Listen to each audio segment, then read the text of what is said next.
নমস্কার। আরও একটা গুরুত্বপূর্ণ ইনফরমেশন নিয়ে চলে এলাম। এই মুহূর্তের বিগ ব্রেকিং বেকার ভাতার বড় আপডেট। এই মাত্র টাকা দিল 1500 টাকা ব্যাংকে, ব্যালেন্স চেক করতে হবে। সবার জন্য খুশির খবর, টাকা ঢুকছে ব্যাংকে। আজকের লেটেস্ট আপডেট এই প্রতিবেদনে বলবো।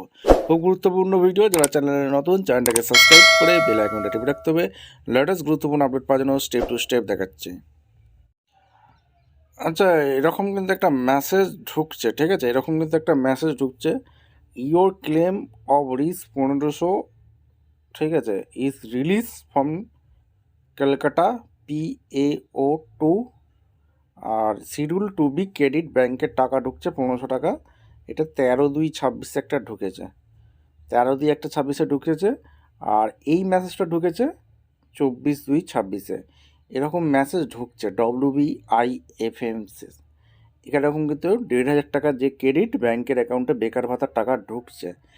এইবার এই মেসেজটা অলরেডি ঢুকছে।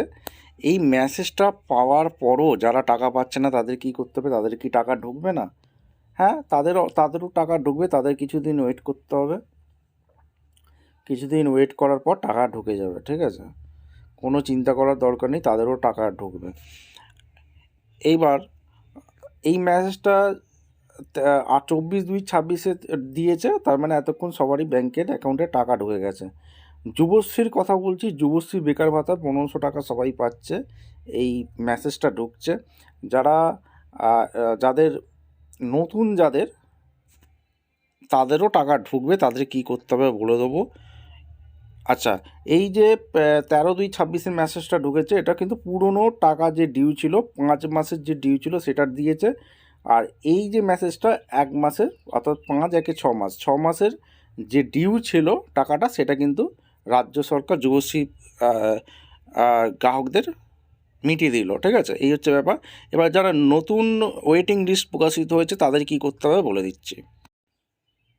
কী বলছে পশ্চিমবঙ্গ সরকার শ্রম দপ্তর কর্মবিনিয়োগ অধিকার বিশেষ বিজ্ঞপ্তি। এত দ্বারা জানা যাচ্ছে যে যুবশ্রী প্রকল্পে নতুন প্রতীক্ষা তালিকা প্রস্তুত করেছে। নতুন যাদের টাকা পাবে তাদের জন্য কী করতে হবে বলে দিই। ওয়েটিং লিস্ট চেক করে নিতে হবে। Employment WBJB.in view Yuvashree waiting লিস্টে যেতে হবে। যে সকল কর্মপ্রার্থীগণ এই তালিকার অন্তর্ভুক্ত হয়েছেন তাদের আগামী 15/2/26 থেকে 5/3/26 তারিখের মধ্যে আবেদনপত্র এমপ্লয়মেন্ট ব্যাংকের ওয়েবসাইটে সাবমিট অ্যানেক্সার 1 লিঙ্ক অনলাইনে জমা করে প্রিন্ট আউটের নিতে হবে।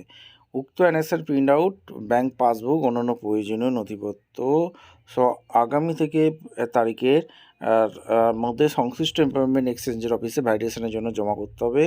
আবেদনপত্রের ফর্মটি এমপ্লয়মেন্ট ব্যাংকের ওয়েবসাইটে সাব মেনুতে পাওয়া যাবে। যুবশ্রী প্রকল্পে সমস্ত শর্ত পূরণ করলে তবেই আবেদনকারীকে এই প্রকল্পে সুবিধা পাওয়ার জন্য বিবেচিত হবে। যুবশ্রী প্রকল্পের প্রতীক্ষা তালিকার জন্য অ্যানেক্সার 1, অ্যানেক্সার 2 জমা করার বিস্তারিত নির্দেশিকা বলা আছে।